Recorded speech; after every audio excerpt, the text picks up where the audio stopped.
अयोध्या में रहते हैं और उस समय जो अवध में उपस्थित हो गया उसे समस्त तीर्थों में जाने का पुण्य फल स्वयं प्राप्त हो जाता है, इसमें लेश मात्र भी शंका नहीं है। अब आप कल्पना करिए, जिस समय जिस समाज में धरती के सारे तीर्थ हो, उस समाज का कोई क्या वर्णन करेगा है? गोस्वामी जी कहते हैं इनका वर्णन संभव नहीं है। दिन में ही ऐसा लगा कि मानो भगवान से मिलने के लिए रात्रि आ गई हो, प्रभु ही मिलन आई जनु रात्रि। अब ये रात्रि का निर्माण कैसे हुआ अयोध्या में, इसका दर्शन करिए। गोस्वामी जी कहते हैं, चौपाई सुनिएगा, सुनकर पीछे से गाइएगा।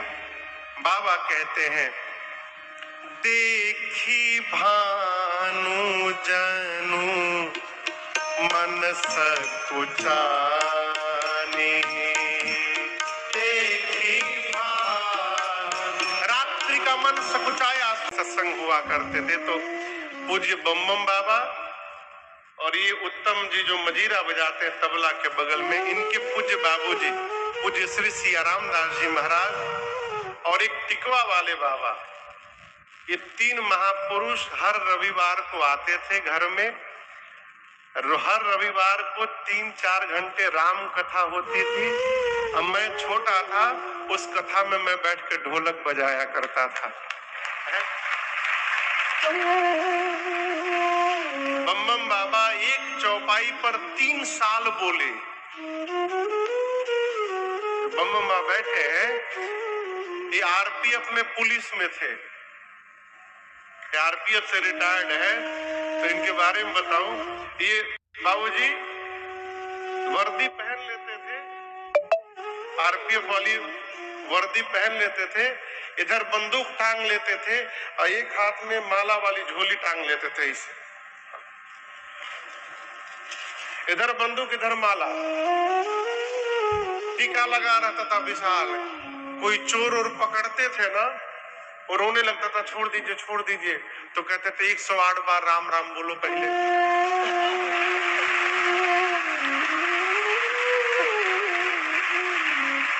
वो चौपाई याद है, उमा कहूं मैं अनुभव सत हरि भजन जगत सब सपूर्ण।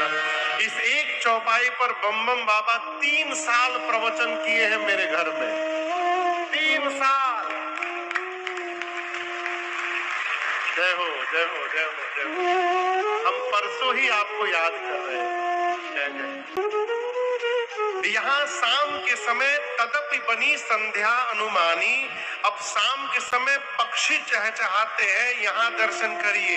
वो साउंड, वो ध्वनि क्या है?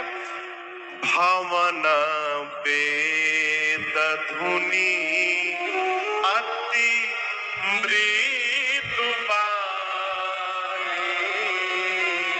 घर में जो आहुति दी जा रही है और जो वेद, पूरा संध्या का दृश्य उपस्थित हो गया। संत कहते हैं पूरा देव समाज आया था, उसमें रात्रि भी आई थी, परंतु देवता सब उत्सव मना रहे हैं, लेकिन रात्रि दूर चेहरा नीचे करके खड़ी थी। राम जी ने बुलाकर कहा, देवी आप उदास है, सब प्रसन्न है, क्या कारण है? रात्रि देवी ने कहा, नाथ ये सभी देवता आपके प्राकट्य का दर्शन कर चुके हैं, इसलिए नाच रहे हैं। एक मैं ही ऐसी अभागी हूं जो उस दर्शन से वंचित रह गई। भगवान पूछे क्यों? रात्रि ने कहा, प्रभु आप तो दिन में प्रकट हो गए, दिन में तो मेरा अस्तित्व ही नहीं रहता, मैं तो रात में रहती हूँ। भगवान बोले ये बात है तो आज ही आपको मैं वचन देता हूँ देवी, अगली बार द्वापर में जब केवल आपको प्रदान करूंगा, मध्य रात्रि में आऊंगा, जी भर के निहारिएगा। पीछे चंद्रमा थे, चंद्रमा वो भी दौड़ कर आए, कहे प्रभु नमस्ते, सेम प्रॉब्लम ही है। मेरी भी यही समस्या है प्रभु, मैं भी आपका प्राकट्य नहीं देख पाया। भगवान ने कहा कि रात्रि को कहाँ हूँ, द्वापर में देखिएगा आप भी। बोले प्रभु इतना लंबा समय। आपको एक बात बताऊं, अभी कौन सा युग है था, अब द्वापर के पहले कौन सा था, त्रेता। लेकिन राम जी कलयुग के पीछे द्वापर, द्वापर के पीछे त्रेता में अवतार नहीं लिए थे। इस त्रेता में राम जी नहीं आए थे। अभी जो मनवंतर चल रहा है, इस मनवंतर का नाम है वैवस्वत मनवंतर। क्या नाम है? एक मनवंतर में 71 चतुर्युग बीतते हैं। कितनी बार? कितनी बार?